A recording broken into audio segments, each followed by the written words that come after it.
सबसे पहले तो हम लोगों ने यह जाना कि वास्तविक संख्याएं क्या है। वास्तविक संख्याएं क्या है? परिमेय संख्याओं के समूह में अपरिमेय संख्याओं के समूह को मिला देने पर वास्तविक संख्याओं का समूह प्राप्त होता है। इसके बाद हम लोगों ने क्या जाना? यूक्लिड विभाजन परिमेयिका के बारे में जाना।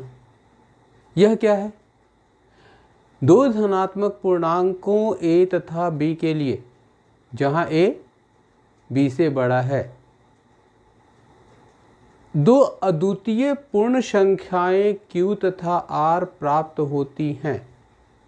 इस प्रकार की a बराबर bq प्लस r, जहां r 0 से बड़ा या उसके बराबर है परंतु b से छोटा है। यह क्या था? यूक्लिड विभाजन प्रमेयिका। इसके बाद हम लोगों ने पढ़ा यूक्लिड विभाजन एल्गोरिथ्म। यूक्लिड विभाजन एल्गोरिथ्म क्या है?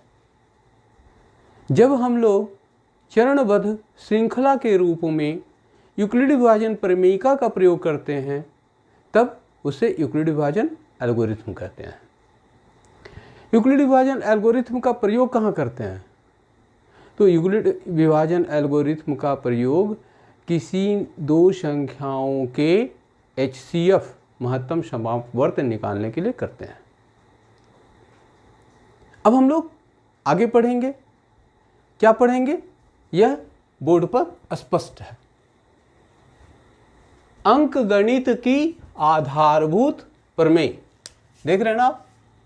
अंकगणित की आधारभूत प्रमेय, fundamental theorem of arithmetic. Fundamental theorem of arithmetic, इसे ही पढ़ना है। मैं सारी चीजों को बोर्ड पर क्यों लिख देता हूं? यूं भी बता सकता था, लेकिन मैं चाहता हूं कि आप बोर्ड की चीजों को देखकर अपने कॉपी में नोट कर लें और इसका अभ्यास करें। यही कारण है कि मैं इतनी मेहनत कर रहा हूं, ताकि आपको ज़्यादा से ज़्यादा फायदा हो। नहीं ठीक है ना? अगर ठीक है तो कमेंट बॉक्स में हाँ या ना में उत्तर दें। चलिए आगे बढ़ते हैं। यह अंकगणित की आधारभूत प्रमेय क्या कहता है?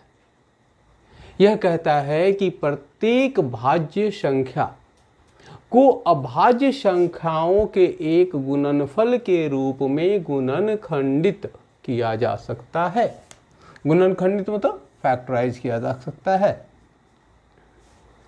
अब यहां पे दो वर्ड है। पहला है भाज्य संख्या, दूसरा है अभाज्य संख्या। तो हम लोग पहले इसको समझेंगे कि अभाज्य संख्या और भाज्य संख्या क्या है। अभाज्य संख्या क्या है? मैंने इसे लिख दिया क्योंकि आप इसको वीडियो को जब भी देखेंगे तो आपकी समझ में ये बातें आ जाएंगी। इसका इंग्लिश क्या होता है? प्राइम नंबर है क्या? वह संख्या जिसके सिर्फ और सिर्फ दो गुणनखंड, which has only two factors, जिसके सिर्फ और सिर्फ दो गुणनखंड होते हैं। कौन कौन? एक और दूसरा संख्या स्वयं, यही दो गुणनखंड होते हैं। वैसी सारी संख्याओं को क्या कहते हैं? अभाज्य संख्या कहते हैं। सबसे छोटी अभाज्य संख्या क्या है?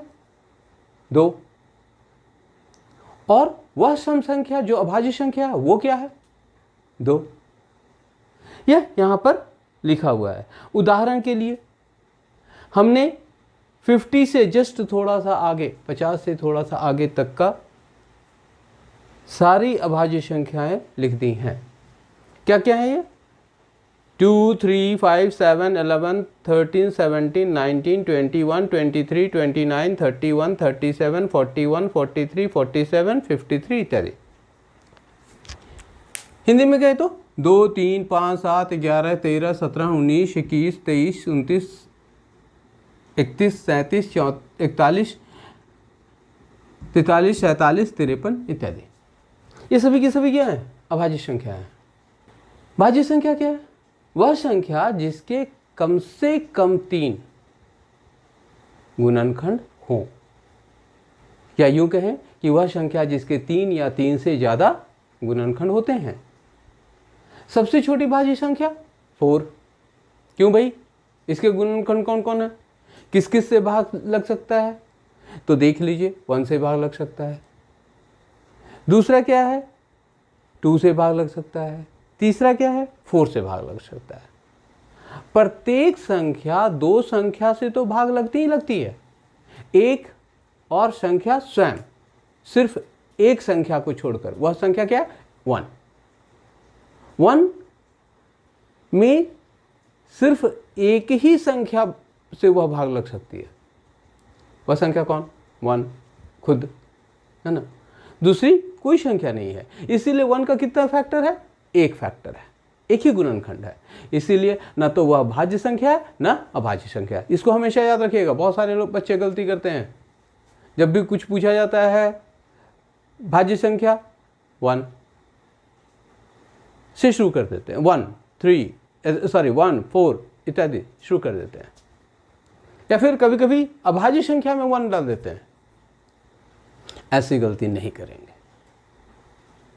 करेंगे ना। तो 1 न तो भाज्य संख्या और न ही अभाज्य संख्या, क्योंकि सिर्फ और सिर्फ इसके कितने गुणनखंड है? 1 गुणनखंड, 1 है। और वह क्या है? संख्या स्वयं खुद, एक ही से भाग लग सकता है।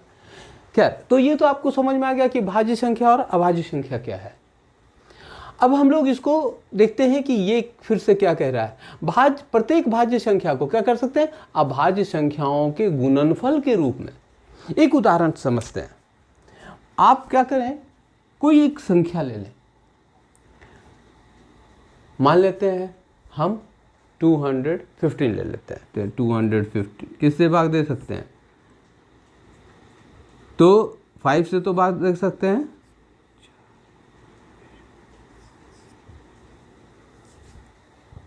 तो 215 को हम क्या लिख सकते हैं भाई?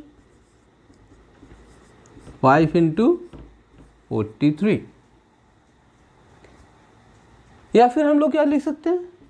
43 × 5 लिख सकते हैं ना। ऐसे ही आप किसी संख्या को, हाँ ये ध्यान रखिएगा, भाज्य संख्या होनी चाहिए। भाज्य संख्या में तो कम से कम उसके 3 गुणनखंड होने चाहिए, उसी संख्या को ले सकते हैं। तो ये सभी क्या है? 5 और 43 क्या है? यहाँ से अगर देख लें तो 5 क्या है भाई? अभाज्य संख्या। 43 भी क्या है? अभाज्य संख्या। तो प्रत्येक भाज्य संख्या को, ऐसे किसी भी भाज्य संख्या को अगर हम लोग क्या करें? फैक्टराइज करें, गुणनखंडन करें, तो इसको कैसे, किस रूप में लिख सकते हैं? अभाज्य संख्याओं के गुणनफल के रूप में। देख रहे हैं यहाँ पे 5 × 43 या 43 × 5, आप दोनों में से कोई लिख सकते हैं।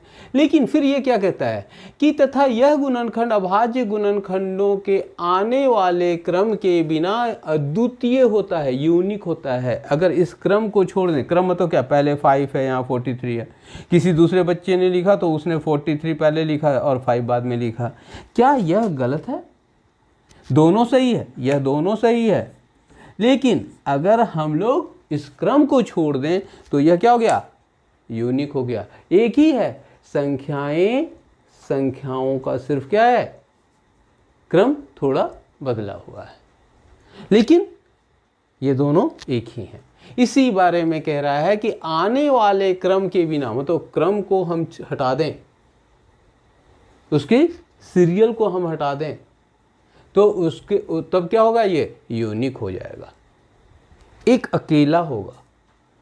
ऐसा और कोई नहीं होगा जिसमें और भी संख्या, ऐसा नहीं हो सकता 5 × 43 के अलावा किसी विद्यार्थी ने इसको अलग से नहीं लिख पाना है।